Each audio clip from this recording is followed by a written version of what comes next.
In this video, we're going to be talking about how to create a confidence interval for estimating a population mean mu with the standard deviation sigma not known. First, some notation. Mu is your population mean. X bar is the sample mean. S is your sample standard deviation. N is the number of sample values that you have. And E is our margin of error. Now, when we're working with the mean, we want to use a different distribution than we were using before. With the population proportions, we were using the normal distribution, and now we're going to switch to the t-distribution.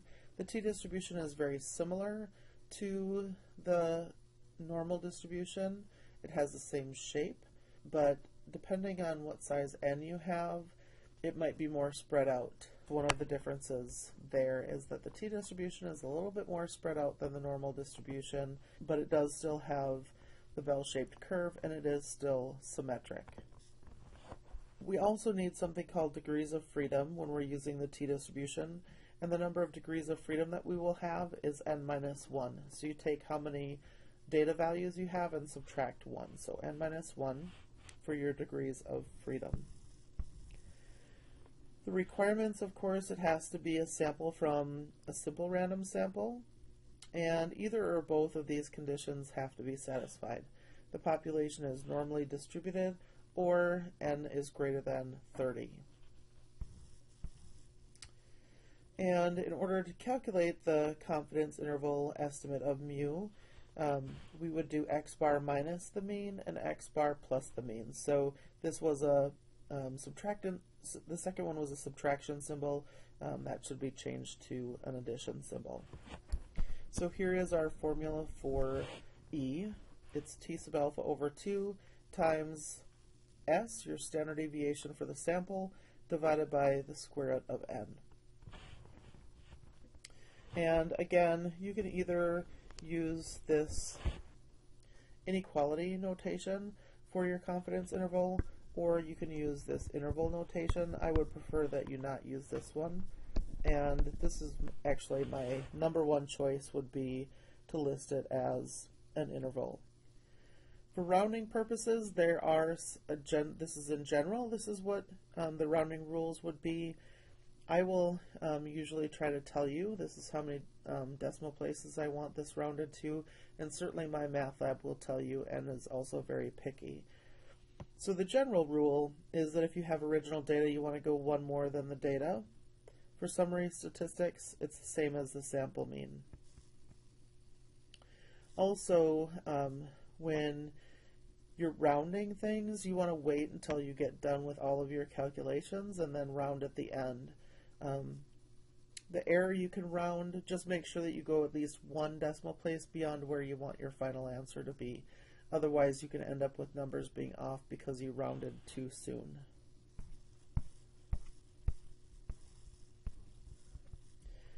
So here we have speeds in miles per hour measured from southbound traffic on I-280 near Cupertino, California. This simple random sample was obtained at 3:30 p.m. on a weekday.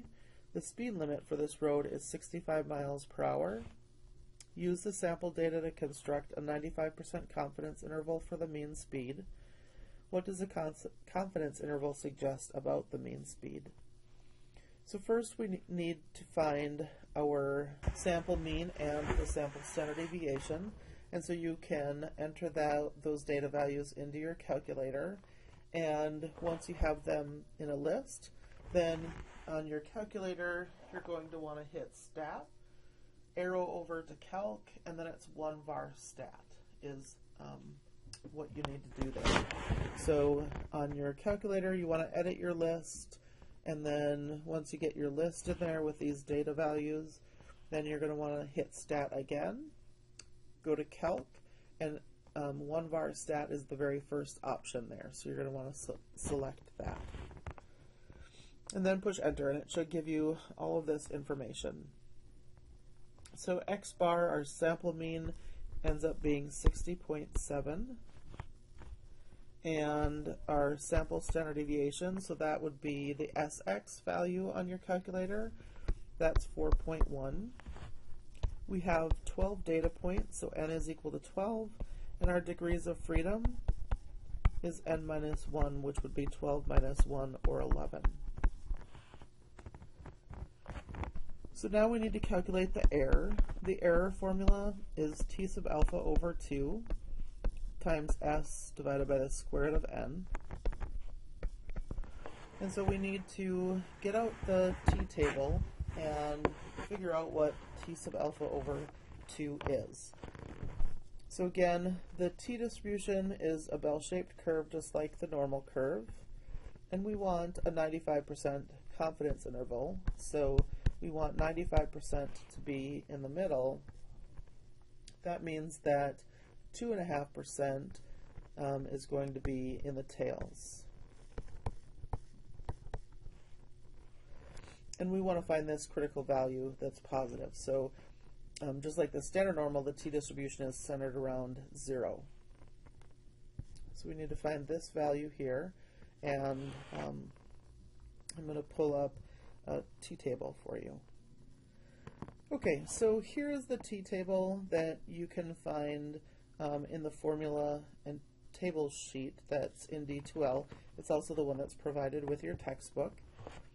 This is the t-distribution and how you find critical values for t. On the top here, they list areas in one tail. I'll just go back to OneNote. So that would be the area if you only had one tail. We have two tails here when we're doing a confidence interval, and so we want to be looking at this line right here where it says area and two tails. And we're doing a 95% confidence interval, so the area in the two tails we want to be 0.05. So we're going to use this middle darker column here. And we want to go down to 11 degrees of freedom. So this is your degrees of freedom on the side here. And so we want 11. And so our value, our critical value is going to be this 2.201.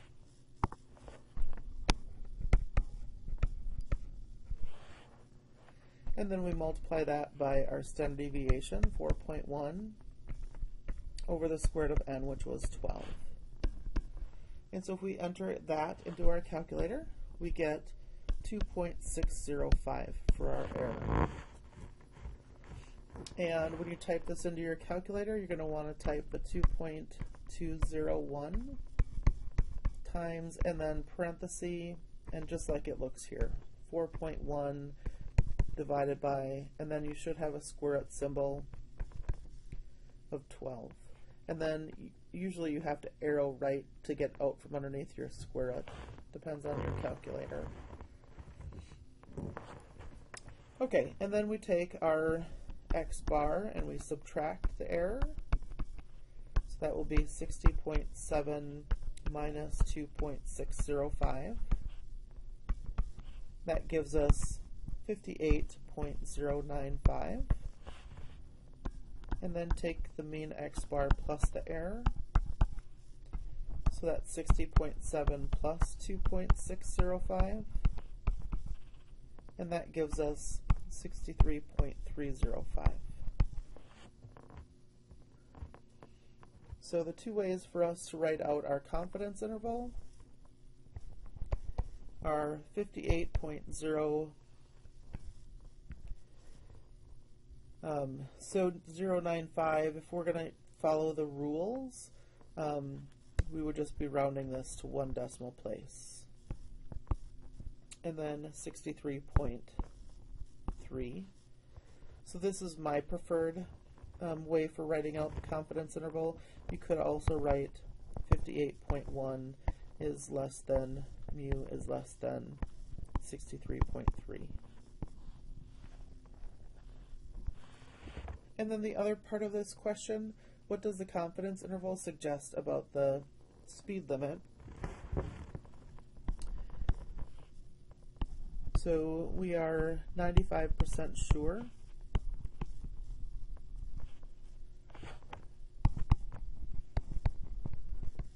the true population mean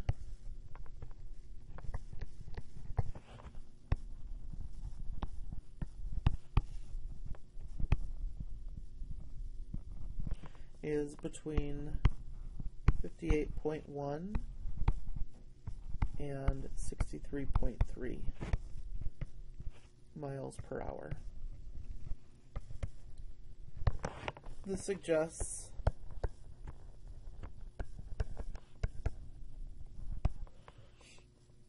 that the speed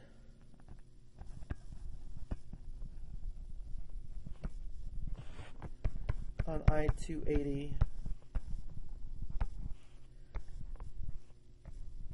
near Cupertino, California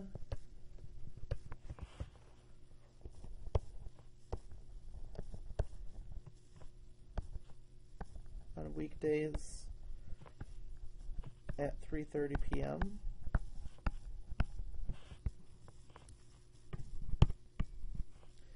is less than the speed limit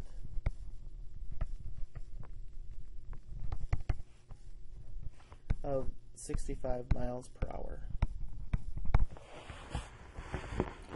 So that's what the confidence interval says. It says that we're 95% sure that the true population mean or average speed is between 58.1 miles per hour and 63.3 miles per hour. This also suggests that the speed on I-280 near Cupertino, California on weekdays at 3:30 p.m. is less than the speed limit, which is 65 miles per hour. In example 2, 12 different video games showing substance use were observed. The duration times in seconds of alcohol use were recorded, with the times listed below. The design of the study justifies the assumption that the sample can be treated as a simple random sample. Use the sample data to construct a 95% confidence interval estimate of mu. The mean duration time that the video showed the use of alcohol. So go ahead and enter that data into your calculator, into list 1. I guess one thing that I forgot to mention in the first one is to check the requirements. So the requirements are that n is greater than 30, which we don't have. And so that means that the other one needs to be true, and that's that the data comes from a normal distribution. And if you were to create a histogram of this data, you would see that it basically looks like it's normal. And so normal means that its histogram has a bell-shaped curve to it. So it starts off low, increases to a maximum, and then comes back down. So now, again, the first thing that you should do after you get this into your calculator would be to do that, since our n is less than 30. If n is greater than 30, then you don't need to worry about whether it's from a normal distribution or not. But if n is less than 30, then you do. Most of the time on the problems that you'll be working, you won't usually have to worry about the requirements, at least not on a test. I do have you check them for one problem in my stat lab. So there will be a problem on there, I believe, where you'll need to check that requirement of it being from a normal distribution, and it will turn out to not be, which is why we're going over an example like that today. So again, if you look at a histogram of this data, it will be very clear that this is not data that's coming from a normal distribution. We're still going to run through the calculations for the confidence interval just to get some practice doing it. X bar, when you find this on your calculators, we find it to be 106.25. And our sample data is only going out to no decimal places, right? They're whole numbers, and so we would want to round this sample mean to 106.3. And then S, our standard deviation, turns out to be 164.3. Our N is 12, and that makes our degrees of freedom equal to 11.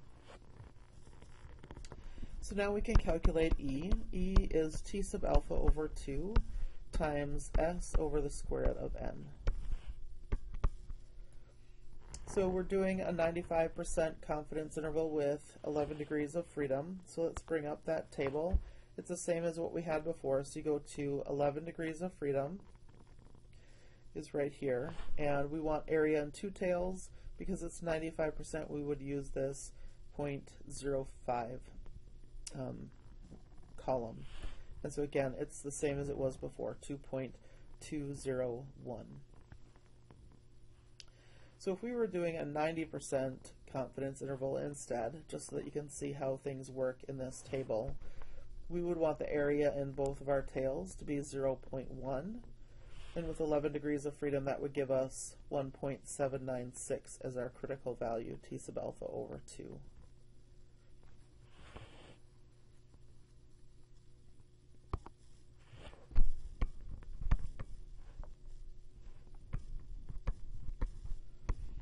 So 2.201 times our sample mean, which was 164.3, divided by the square root of n, which is 12. And when we do this calculation, we get 104.411. And then we need to take this error that we just calculated and subtract it from our mean. So 106.3 minus 104.4. And then we need to add it. So 106.3 plus 104.4. So when we subtract the error, 106.3 minus 104.4, we get 1.9. And when we add it, 106.3 plus 104.4, we get 210.7. So this gives us the confidence interval 1.9 up to 210.7. So see, this confidence interval is super huge. Writing it, so this is our interval notation. Writing it with inequality notation, it would be 1.9 is less than mu is less than 210.7. So those are our two ways to write it. And for this one, our requirements aren't met.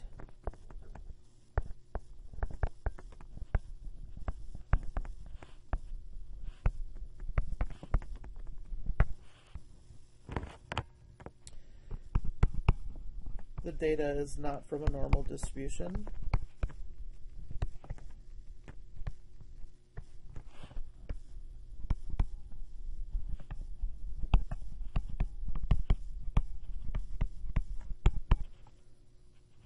And so this confidence interval is not useful.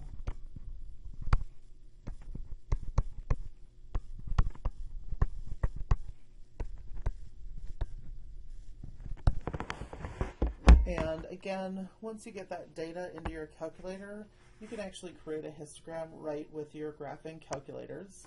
So if you take out your graphing calculator and on the y equals button, right above that it says stat plot and it's colored. So you're going to want to push whatever color stat plot is in, push that button. So on mine it's the second key and it's blue. So push second y equals and it will bring up your stat plot. So the first thing that you want to do is make sure that your stat plots are on. And so you would, to turn it on, you would hit the enter key, and then if it's not on, arrow right or left so that the on is blinking, and once it's blinking you would hit enter. And then you can arrow down to type, and there are 6 different graph types there, and so you would want to select, on mine it's the third one, and you can tell that it's the histogram because there are bars, you know, it's the graph of a histogram. So you would arrow so that that is blinking, and then hit enter while you're on top of that. Make sure that your X list is wherever your data is. So I have mine in L1, so that's where I want what I want to have for my X list. And then frequency, you should have that as 1 as well. And then in order to get this histogram on your screen, you want to click on Zoom. And one of the options under Zoom, when I hit Zoom when I was right in the Y equals, you want to escape out of there. So push second, quit first to escape out of your stat plot area, and then press the Zoom key. And on mine it's option 9, but it's Zoom stat is what you want. So you want Zoom stat. Hit enter, and then you will be able to bring up a histogram of your data that's in whatever list you have entered in there. So we want to push second Y equals, and then turn your stat plot on.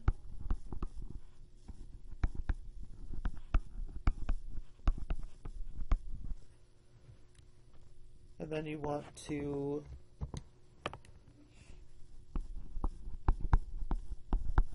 select type histogram.